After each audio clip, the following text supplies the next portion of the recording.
Dans le nord-ouest du Wyoming, se cache un monde féerique. Cerné de hautes montagnes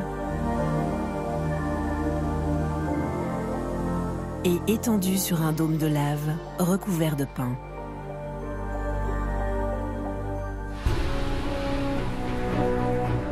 Ce monde est l'œuvre des forces terrestres. Des collisions tectoniques ont formé des pics de granit qui se dressent à plus de 4000 mètres d'altitude. Des geysers surchauffés jaillissent des entrailles de la Terre.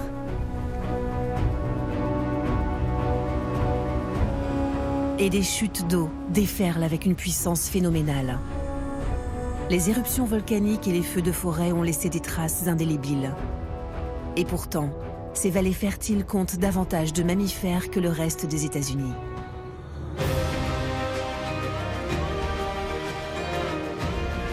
Avec sa beauté saisissante, ses espèces menacées et ses sources multicolores qui pourraient renfermer le secret des origines de la vie, voici l'un des écosystèmes les plus étonnants de notre planète, le parc de Yellowstone.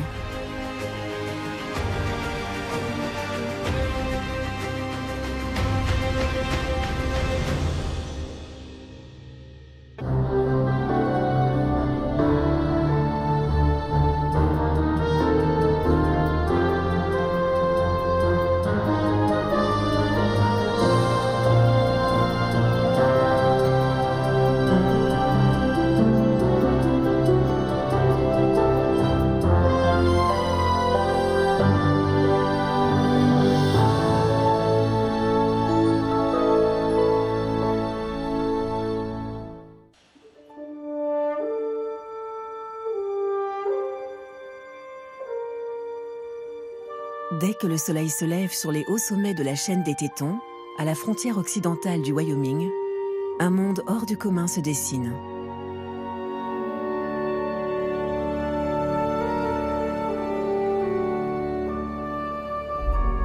En Amérique du Nord, ces montagnes sont reconnaissables entre toutes. La plus haute, celle du Grand Téton, se dresse à 4197 mètres d'altitude. Cet immense bloc de granit a commencé à se former il y a 9 millions d'années sur un axe nord-sud. C'est l'une des montagnes les plus jeunes de la chaîne des Rocheuses. Mais la roche dont elle est constituée est l'une des plus anciennes sur Terre. La chaîne des Tétons a été formée par la collision de plaques tectoniques. Quand ces plaques se rencontrent, elles déclenchent des tremblements de terre qui soulèvent des strates de roches anciennes.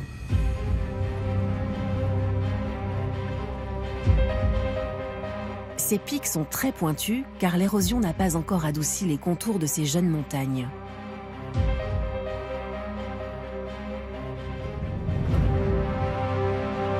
Et c'est leur forme escarpée qui les rend uniques.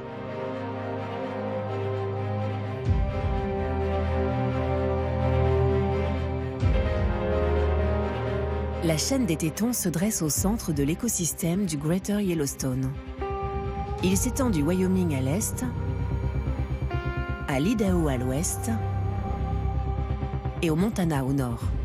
C'est au cœur de cette immense région préservée que se situent les 9000 km² de nature sauvage qui constituent le parc national de Yellowstone.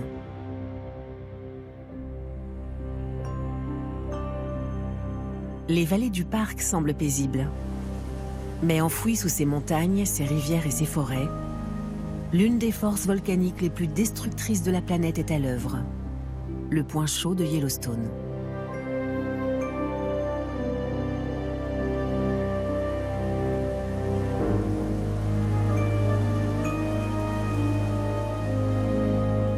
Depuis 2 millions d'années, ce supervolcan est à l'origine d'éruptions si spectaculaires qu'elles ont recouvert de cendres une grande partie du continent. Mais il a aussi donné naissance à de nombreuses merveilles naturelles.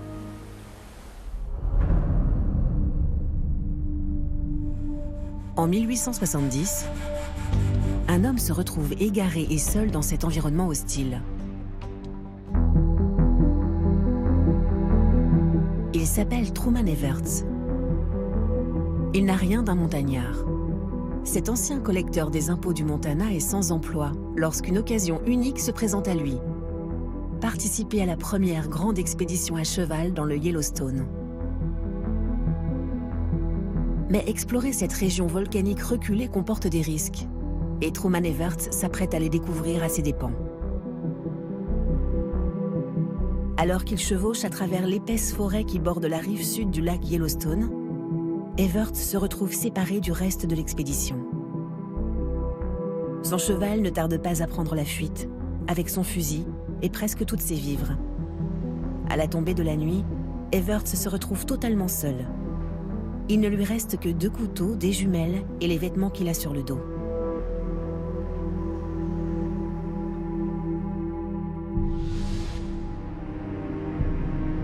Le lendemain, il se met en quête de ses compagnons. Ses recherches infructueuses le conduisent à cette rivière et aux rives du lac Hurt. C'est encore aujourd'hui l'une des régions les plus isolées du parc.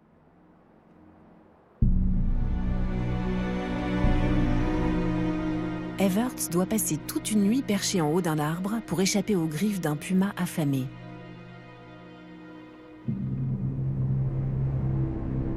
Les jours suivants, il joue de malchance et enchaîne les mésaventures. Il perd ses 2 couteaux. Non loin du lac, il dort près de sources chaudes pour ne pas prendre froid. Mais il se retourne dans son sommeil et roule sur une fumerole qui lui ébouillante la hanche. Il réchappe de peu à un incendie de forêt qu'il a déclenché accidentellement, mais il se brûle presque tous les cheveux. Jour après jour, Everts délire de plus en plus. Il entend alors la voix de ses vieux amis. Un de ses compagnons fantômes l'encourage à continuer jusqu'à la rivière Yellowstone.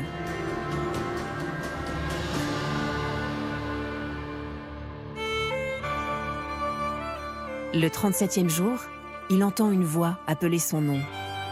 C'est un chasseur de primes surnommé Yellowstone Jack.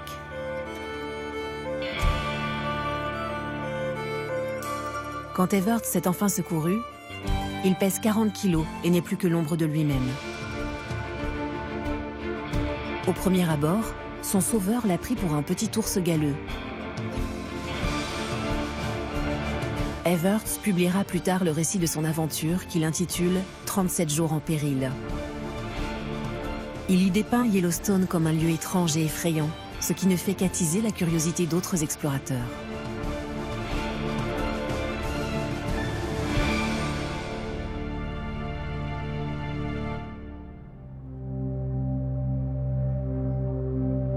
Aujourd'hui, l'appel de Yellowstone est toujours aussi fort qu'il y a 150 ans. Ce sentier de près de 27 km longe la crête de Specimen Ridge.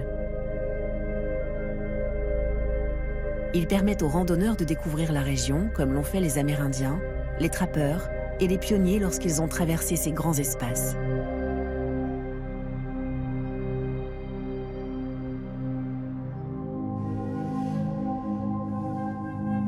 De nombreuses régions du parc de Yellowstone sont restées sauvages au fil des millénaires. C'est le cas de la vallée de Hayden.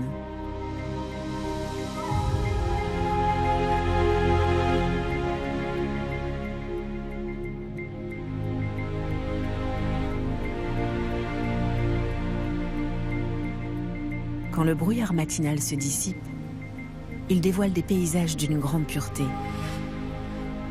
Des cours d'eau serpentent à travers une vaste plaine fertile.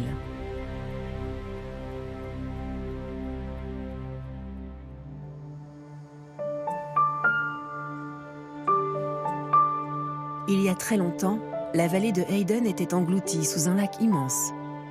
Puis le lac s'est retiré et les glaciers ont envahi la vallée.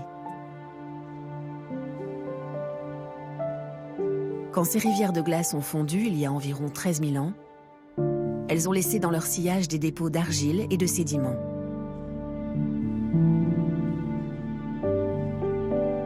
Ce sol riche en nutriments nourrit l'herbe de la vallée qui attire les plus redoutables prédateurs d'Amérique du Nord.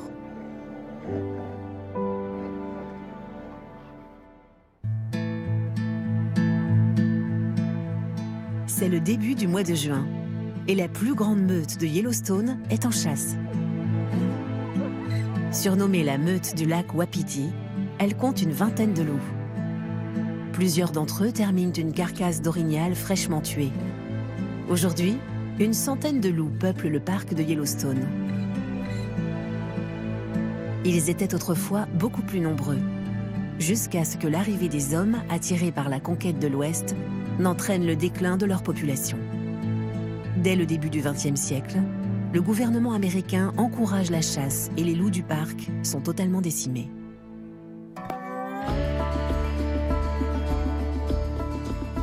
En 1995, l'espèce est réintroduite à Yellowstone afin qu'elle repeuple son milieu naturel. Le programme est une réussite. Aujourd'hui, Yellowstone compte 11 meutes de loups. Grâce à des colliers GPS, elles peuvent être étudiées et suivies à la trace. Chaque meute peut couvrir plusieurs centaines de kilomètres carrés pour trouver à manger. Celle du lac Wapiti chasse souvent dans la vallée de Hayden. Ces animaux, situés au sommet de la chaîne alimentaire, sont pourtant très vulnérables. Ils s'entretuent fréquemment pour s'approprier des territoires ou des femelles. Certains sont parfois gravement blessés par leur proie. Un coup de sabot d'orignal en pleine mâchoire peut tuer un loup. Et ceux qui s'aventurent à l'extérieur du parc courent le risque d'être abattus par des chasseurs. Au printemps, ces loups trouvent suffisamment à manger ici. Une meute de cette taille peut facilement venir à bout d'un bison adulte.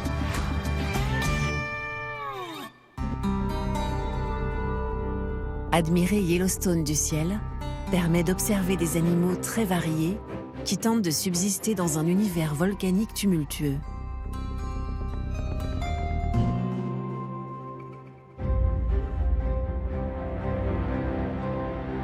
C'est aussi le meilleur moyen de comprendre les événements géologiques majeurs qui ont sculpté les montagnes, les vallées et les canyons de Yellowstone.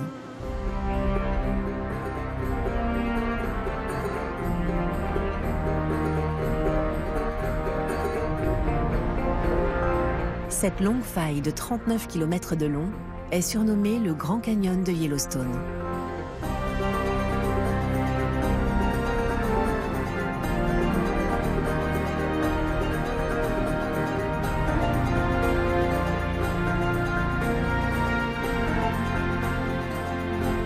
Les parois vertigineuses de ce canyon mesurent jusqu'à 370 mètres de profondeur, jusqu'au lit de la rivière Yellowstone.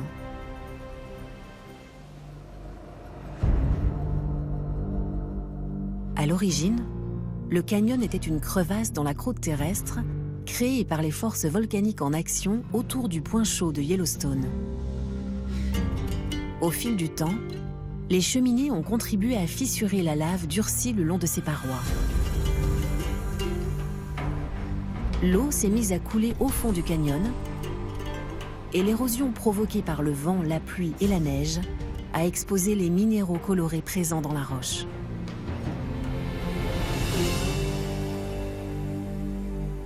Ces parois pourraient être à l'origine du nom Yellowstone, qui signifie pierre jaune. Mais il viendrait plus probablement de la tribu amérindienne des Minnetari, qui aurait baptisé cette rivière Stone Yellow en référence aux falaises de grès qui la bordent dans le Montana.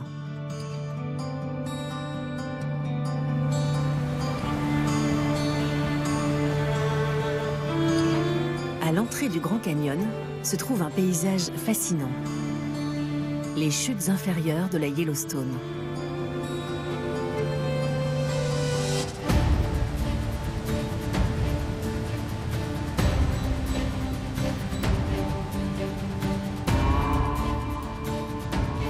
Lors d'une expédition en 1870, des explorateurs grimpent au sommet des chutes et tentent de mesurer leur hauteur avec des cordes. D'après eux, elle s'élèverait à 300 mètres.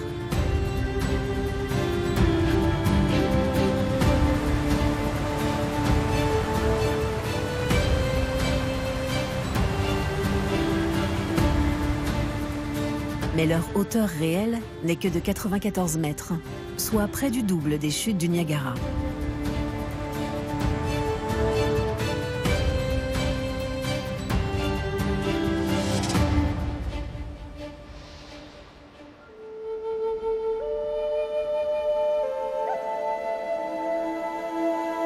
Lors de la dernière grande éruption du supervolcan de Yellowstone, il y a environ 640 000 ans, des quantités phénoménales de magma ont jailli des profondeurs et ont recouvert le fond de la caldeira géante.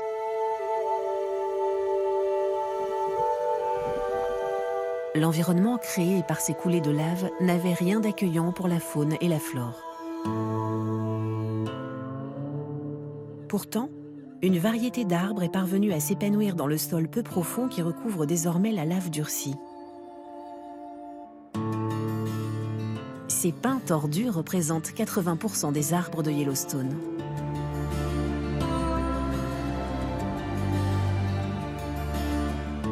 Leurs racines n'ont besoin que d'une fine couche de sol pour se développer.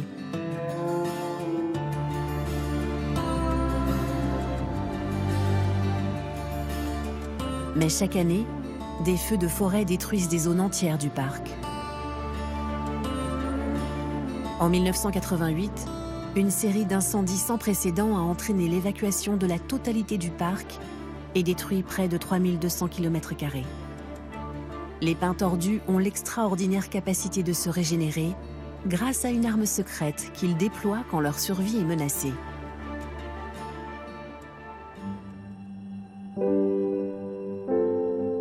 Ils possèdent de drôles de pommes de pin.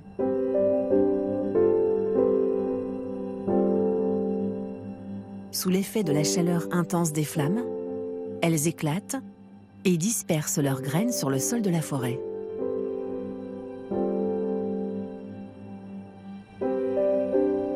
Tandis que les arbres s'embrasent, ils donnent déjà naissance à la future génération de pins. C'est l'une des nombreuses astuces employées par la faune et la flore de cet écosystème pour rebondir après une catastrophe naturelle.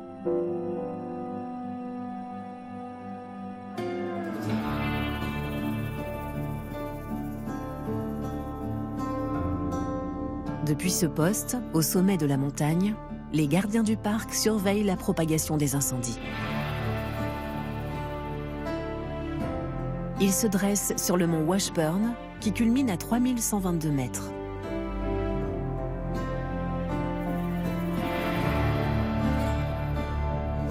Mais avec les 10 000 sites hydrothermiques de Yellowstone, les fausses alertes sont nombreuses.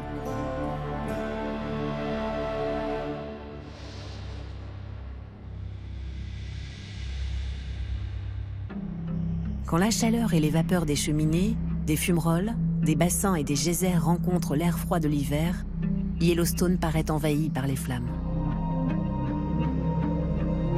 Un immense brasier semble brûler dans les entrailles de la Terre.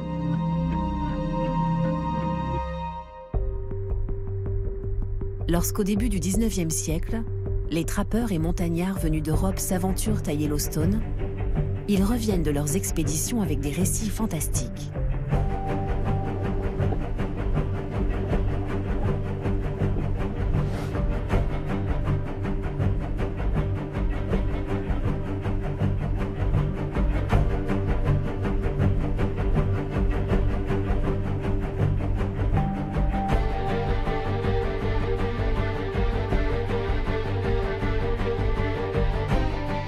La plus grande source chaude de Yellowstone, le Grand Prismatic Spring, est immense. Son diamètre est de 113 mètres. C'est la troisième plus vaste au monde et la première en Amérique. La présence de ce bassin est souvent citée dans les récits d'explorateurs dont les aventures éveillent la curiosité. Ils sont alors de plus en plus nombreux à venir découvrir ce parc sauvage et loin du monde.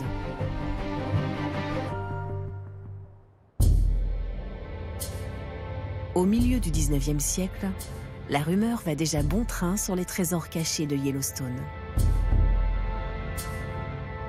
Dans les années 1860, après la proclamation des nouveaux territoires du Montana et du Wyoming, le gouvernement s'intéresse aux ressources naturelles de la région.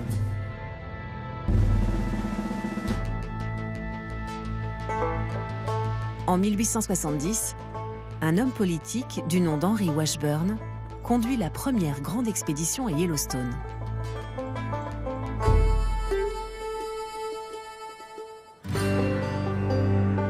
Le 22 août, les 19 membres de l'expédition Washburn-Langford-Down quittent Fort Ellis à Bozeman dans le Montana. Une exploitation agricole se dresse aujourd'hui à la place de ce fort. À cheval, les explorateurs traversent le plateau et longent le Grand Canyon de Yellowstone. Quelques jours plus tard, ils croient apercevoir de la fumée au loin. Lorsqu'ils réalisent qu'il s'agit de vapeur, ils poussent un soupir de soulagement. Enfin, ils approchent des mystérieuses sources chaudes dont ils ont si souvent entendu parler. C'est au moment où ils atteignent l'Upper Geyser Basin qu'ils découvrent ce geyser.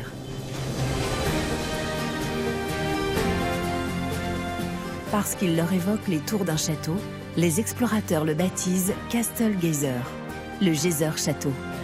Aujourd'hui, il jaillit encore toutes les 10 à 12 heures à une hauteur de 27 mètres.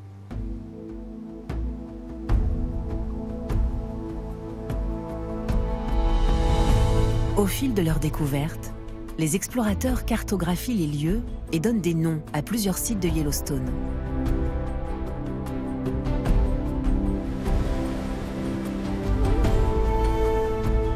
En raison de leur hauteur vertigineuse, ils baptisent ces chutes Tower Fall, la chute de la tour. Ils en rencontrent tellement, petites et grandes, qu'ils ne peuvent pas toutes les nommer.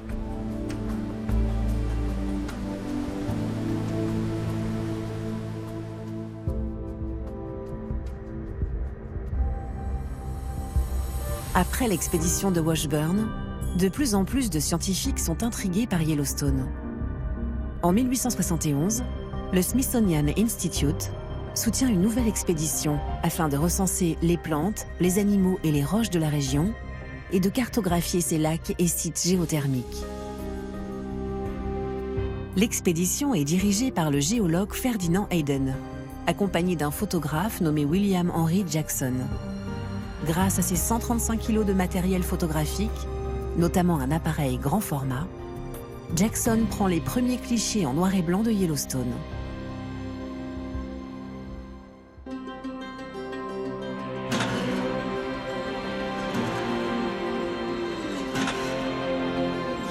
Mais c'est un peintre de l'expédition, Thomas Moran, qui représente le premier les paysages du parc en couleur.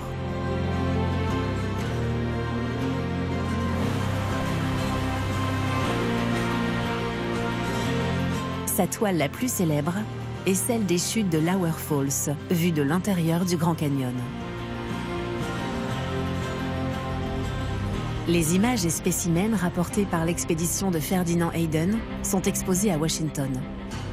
Ils contribuent à convaincre le gouvernement américain de faire de Yellowstone un gigantesque parc public et une zone protégée.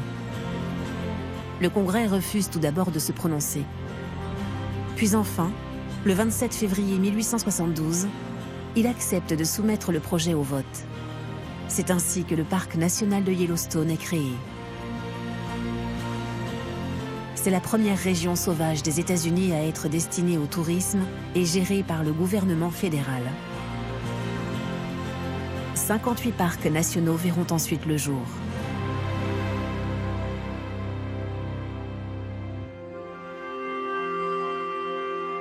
Peu de temps après la création de Yellowstone, la petite ville de Gardiner, dans le Montana, commence à servir d'accès nord au parc.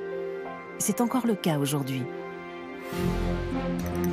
Les randonneurs et les pêcheurs viennent ici pour s'équiper avant de s'aventurer dans le parc. En 1903, un arc en pierre est construit pour symboliser l'entrée de la ville. Pendant sa construction, le président de l'époque, Theodore Roosevelt, est en vacances à Yellowstone. Les maçons le convainquent de poser la première pierre et l'arc est baptisé en son honneur. Depuis, des millions de visiteurs l'ont emprunté pour découvrir le premier parc national de l'histoire américaine. Sur la porte sont inscrits ces mots : pour le bénéfice et la joie de tous. La ville de Jackson, dans le Wyoming, devient aussi l'un des principaux accès au parc. C'est à l'origine un haut lieu du commerce de la fourrure. Tout comme Gardiner, Jackson est célèbre pour son arc, ou plutôt ses 4 arches aux 4 coins de la place centrale. Il a fallu 4,5 tonnes de bois d'orignal pour construire chacune d'entre elles. Jackson se trouve dans la vallée de Jackson Hole, au bord de la rivière Snake, au sud-est de la chaîne des Tétons. Dans les années 1920, une route goudronnée relie déjà Jackson à l'intérieur du parc et plus de 400 bus jaunes transportent les touristes. Aujourd'hui, quelques-uns de ces véhicules historiques sont encore en activité.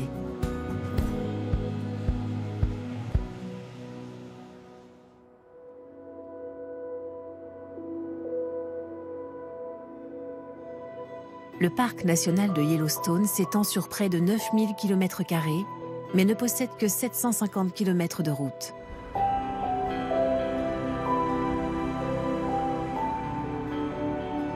En juillet, le mois le plus fréquenté, ces routes sont empruntées par plus de 30 000 visiteurs, soit 3 fois la population de Jackson.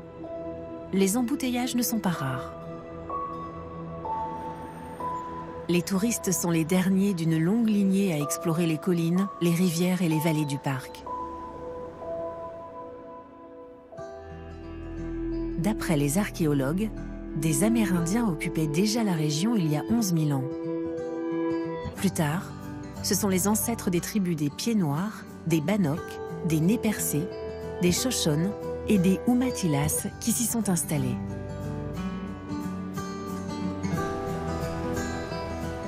En raison des hivers très rigoureux, la plupart des Amérindiens venaient à Yellowstone en été pour pêcher dans ces rivières, comme beaucoup le font encore aujourd'hui.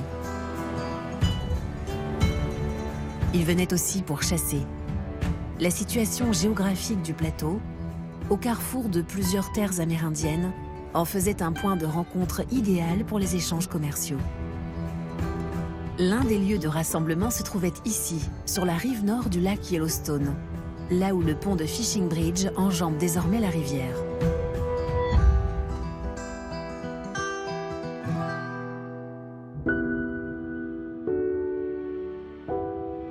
Grâce à son passé volcanique, Yellowstone offrait aux Amérindiens un autre trésor. Une roche idéale pour fabriquer des outils et des armes. Il reste quelques dépôts ici, sur la falaise d'obsidienne. Ces formations noires sont faites de verre volcanique. Aujourd'hui, les chirurgiens utilisent des scalpels en obsidienne pour certaines opérations particulièrement délicates. Mais il y a quelques milliers d'années, les Amérindiens s'en servaient déjà pour fabriquer des couteaux et des flèches.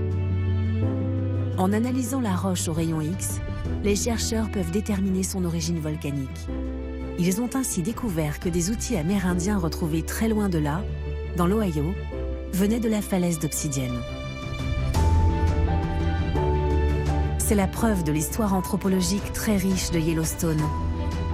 Longtemps avant que les touristes ne viennent en masse admirer ses rivières, sa faune et ses sources géothermiques.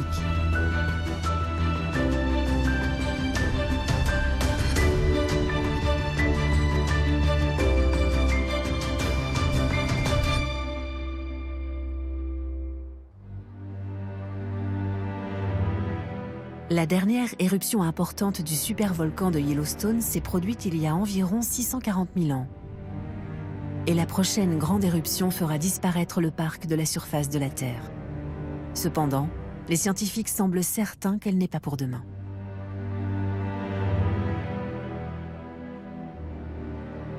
Tandis que Yellowstone pourrait être détruit par des forces souterraines, l'une de ses principales sources de vie tombe du ciel. La neige. Le long de la frontière orientale du parc se dressent les monts Absaroka, qui font partie de la chaîne des Rocheuses. Ils s'élèvent de plus en plus haut, jusqu'au sommet de Younes Peak, recouvert de neige toute l'année.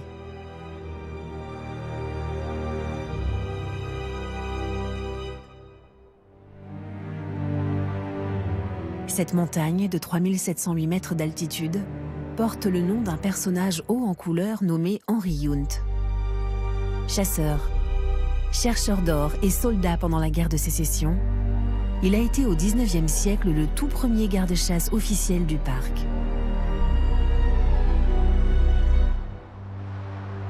Quand vient l'hiver, c'est un environnement impitoyable.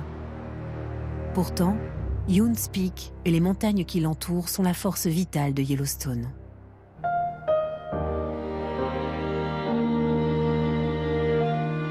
Au fil des millénaires, l'eau de la fonte des neiges s'est accumulée dans les vallées en contrebas et a créé la rivière Yellowstone.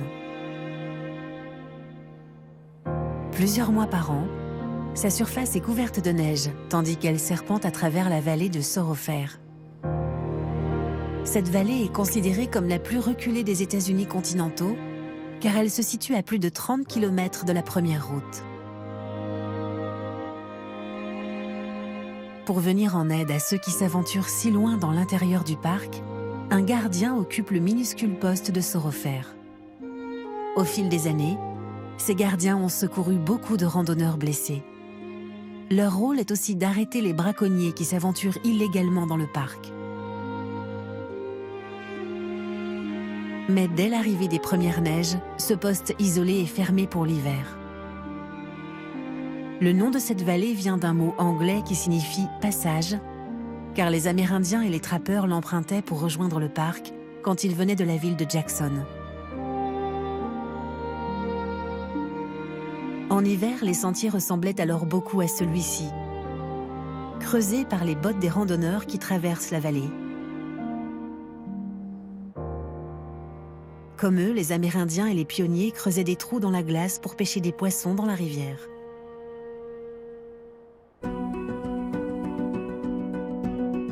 La rivière Yellowstone poursuit son cours à travers ce paysage gelé. Elle alimente l'une des merveilles naturelles du parc. Une étendue d'eau de 350 km² qui est aussi le plus haut lac d'altitude du continent. Les dernières éruptions volcaniques ont formé une caldeira géante. Au fil du temps, l'eau de la rivière et des montagnes environnantes l'ont rempli et formé le lac Yellowstone. Il atteint par endroits 120 mètres de profondeur. Et tout comme le sol un peu partout dans la région, le fond est criblé de monts hydrothermaux actifs. En hiver, la surface du lac est gelée sur 60 cm d'épaisseur.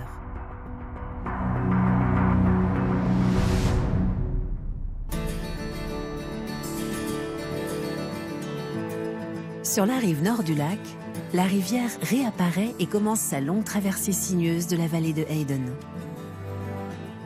C'est un lieu de rassemblement fréquent de l'une des espèces les plus fragiles de cet écosystème, les cygnes trompettes. Avec une envergure de 2,50 m à 3 m, ce sont les plus gros cygnes sauvages des États-Unis. Cette portion peu profonde de la rivière, où le courant est faible, est l'endroit idéal pour se nourrir de plantes aquatiques, même en plein cœur de l'hiver.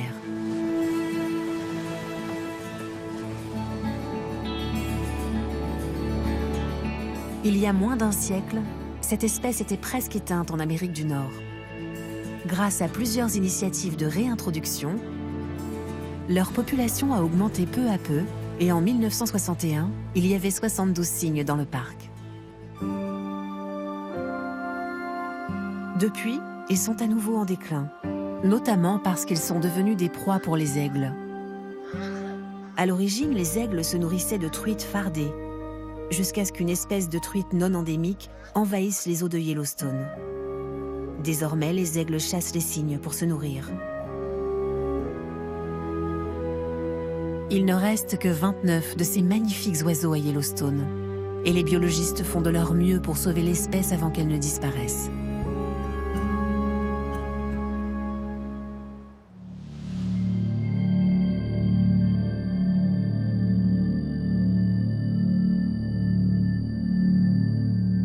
L'altitude moyenne du plateau de Yellowstone est de 2438 mètres.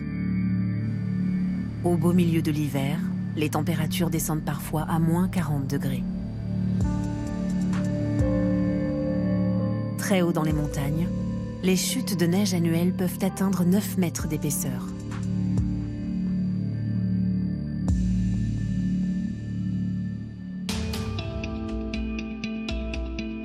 Quand vient le mois de février, de nombreux lacs sont gelés un peu partout dans la région.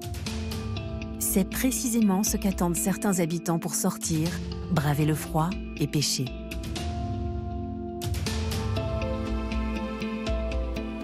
À l'est de la frontière du parc, voici le lac artificiel de Lower Sunshine à Meeteetse, dans le Wyoming. Aujourd'hui, ce n'est qu'une immense couche de glace. C'est aussi le site d'une grande compétition de pêche sur glace. Chaque année, les équipes passent la journée à s'affronter sur le lac gelé. C'est à celle qui remontera les 6 poissons les plus longs et les plus gras. Ce sont surtout des truites fardées et des truites arc-en-ciel. Cette année, le plus grand poisson mesurait 4,82 m.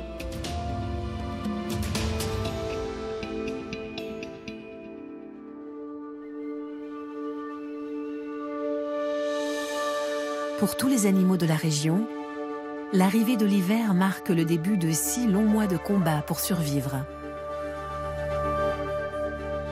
Dans la vallée de la Mare, ce combat prend une tournure particulièrement impressionnante. C'est ici que les pigargues à tête blanche quittent leur nid pour chasser et se nourrir des victimes des loups gris.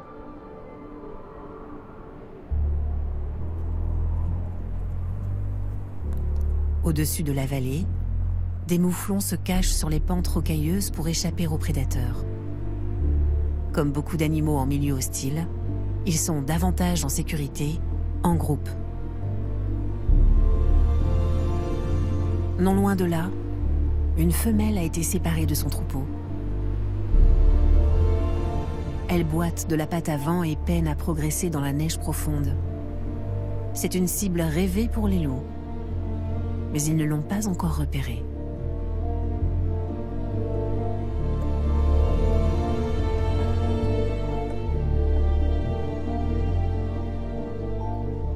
Dans cette région, paralysée par le froid plusieurs mois de l'année, les animaux ont dû perfectionner leur stratégie de survie.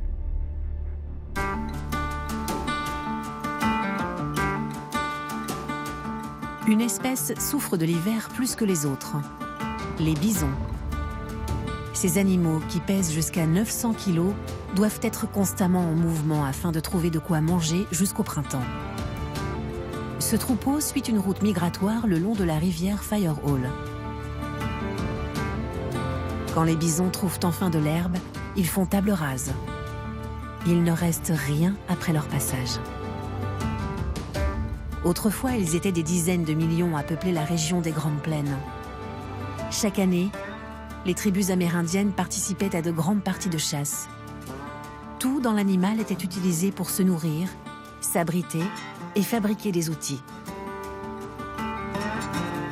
Après l'arrivée des Européens et la conquête de l'Ouest, les bisons ont été massacrés pour leur viande et leur peau, et parfois simplement par amusement. En quelques décennies seulement, l'espèce était presque éteinte.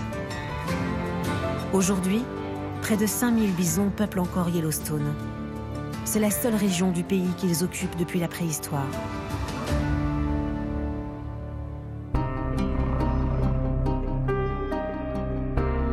La bosse sur leur dos n'est qu'une boule de muscles qui les aide à creuser dans la neige avec la tête pour accéder à l'herbe.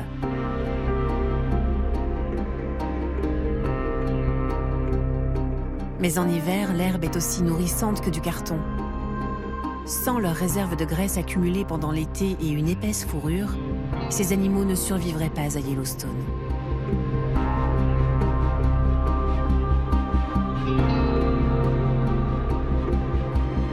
Chaque année, environ 9% des bisons adultes ne voient jamais le printemps. Les petits sont encore plus vulnérables au froid et au manque de nourriture. Jusqu'à 40% d'entre eux meurent pendant l'hiver, victimes du froid, des prédateurs ou du terrain accidenté.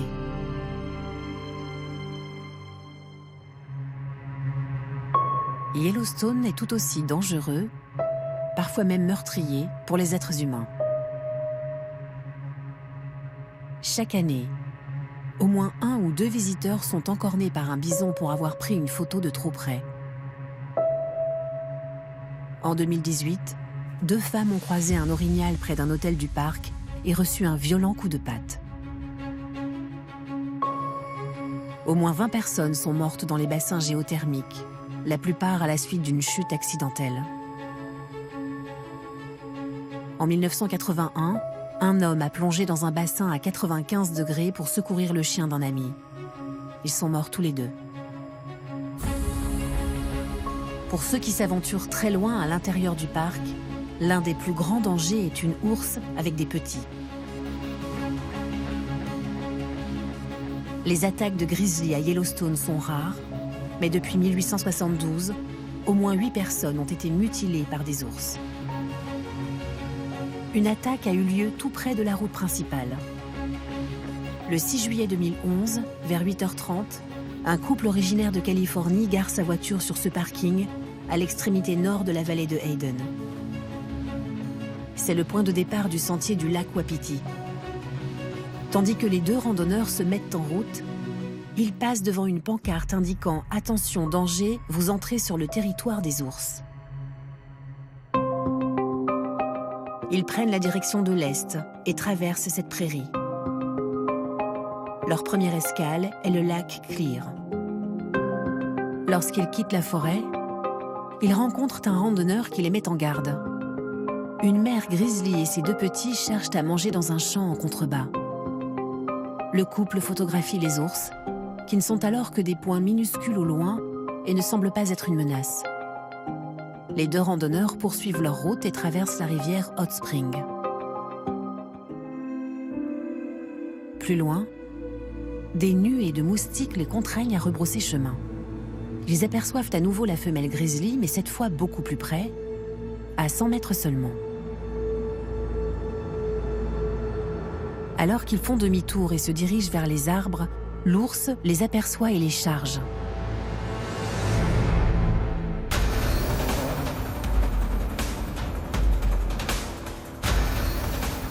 L'homme et la femme s'enfoncent dans la forêt, mais en quelques secondes, à 150 mètres sur le sentier, l'ours les rattrape, met l'homme à terre et le tue.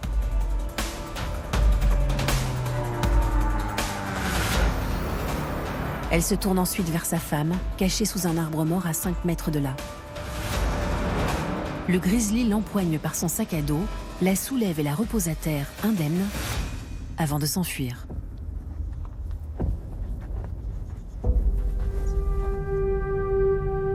Au moment de l'attaque, le couple se trouvait à moins de 2 km de sa voiture.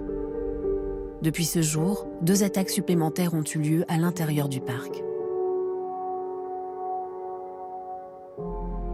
Grâce à l'ADN retrouvé sur les lieux, la même ours est à nouveau identifiée. Des indices montrent qu'elle se serait nourrie de la chair de ses victimes. Le directeur du parc craint qu'elle ne considère désormais les êtres humains comme des proies et décide de la retrouver pour l'abattre. Ses petits sont épargnés et envoyés aux zoos de Tolède.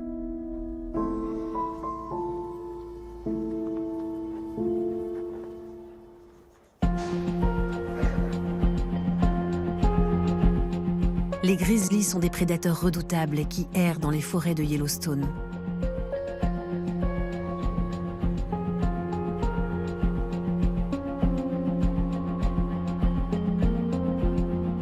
Les mâles, comme celui-ci qui cherche à manger dans l'ouest de la vallée de Hayden, pèsent jusqu'à 300 kg. Ce ne sont pas seulement leur taille qui fait d'eux les plus grands prédateurs de Yellowstone. La densité de leurs os et de leurs muscles est 10 fois supérieure à celle des êtres humains. Aucun autre prédateur en Amérique du Nord ne possède une telle puissance de mâchoire et des griffes aussi acérées. Mais étonnamment, ces ours ne sont pas exclusivement carnivores. Jusqu'à 90% de leur alimentation est constituée de plantes, de racines et de baies. La plupart du temps, ils n'attaquent les hommes que lorsqu'ils se sentent menacés ou pris par surprise. Avec les 150 grizzlies qui peupleraient aujourd'hui Yellowstone, il est facile de faire une mauvaise rencontre.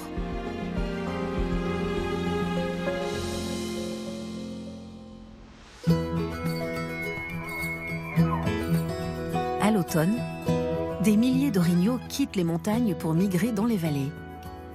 Beaucoup sortent des frontières du parc et se retrouvent ici, à Jackson Hole. Ils cherchent à échapper à l'hiver glacial.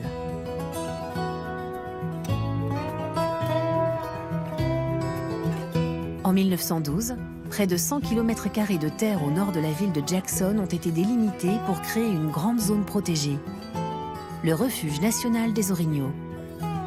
Il accueille désormais l'un des plus grands troupeaux du pays.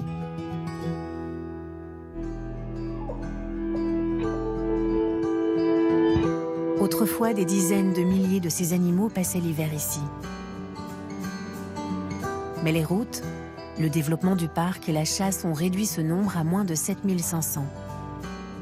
Les orignaux se reproduisent en été et à l'automne, si bien qu'en février, les femelles sont déjà à 8 mois et demi de gestation. Pour conserver leur énergie, elles passent le plus clair de leur temps à se reposer. Ce sont les mâles qui s'aventurent le plus souvent dans les hauteurs pour chercher à manger. Au début du printemps, leur bois tombe naturellement. Cela leur permet de réduire l'apport en calories dont ils ont besoin pour survivre.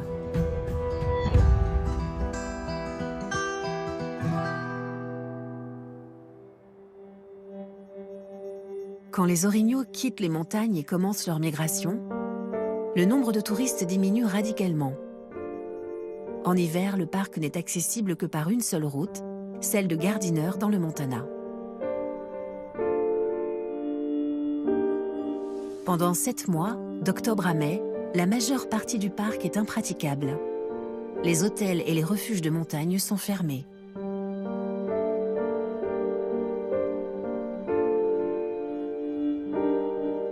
Un grand tapis blanc recouvre les sentiers d'ordinaire fréquentés qui bordent les sites touristiques comme le Norris Geyser Basin. Pendant ces quelques mois, certains visiteurs se déplacent dans le parc en motoneige. D'autres prennent les navettes du parc, équipées d'énormes pneus neige. Cependant, la pollution sonore humaine reste faible. Et c'est à cette époque de l'année que les bruits du parc résonnent sous leur forme la plus pure.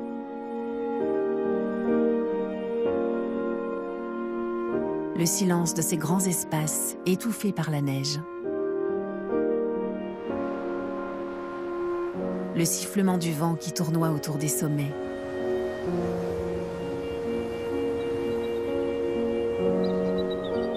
L'écho de la nature qui résonne dans les vallées.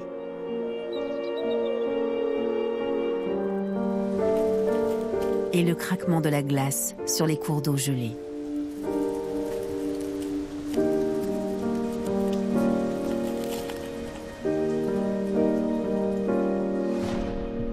Sans oublier le bouillonnement constant des bassins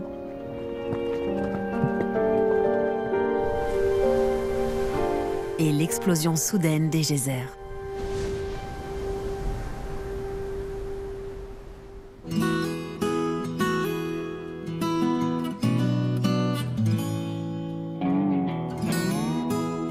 Tous ces sons envahissent l'écosystème du Greater Yellowstone depuis des dizaines de milliers d'années. Tandis que les sommets enneigés de la chaîne des Tétons s'élèvent vers le ciel et que les chutes de neige alimentent les rivières qui déferlent dans les canyons.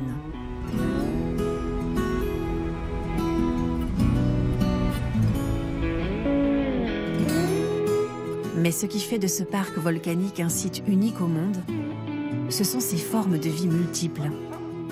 Certaines des plus captivantes restent invisibles à l'œil nu, jusqu'à ce qu'elles se regroupent par milliards. Les camailleux de jaune, d'orange et de vert du Grand Prismatic Spring sont les couleurs de micro-organismes appelés extrémophiles. Parce qu'ils prospèrent dans des conditions extrêmes, les scientifiques les étudient pour découvrir à quoi pourrait ressembler la vie sur une autre planète.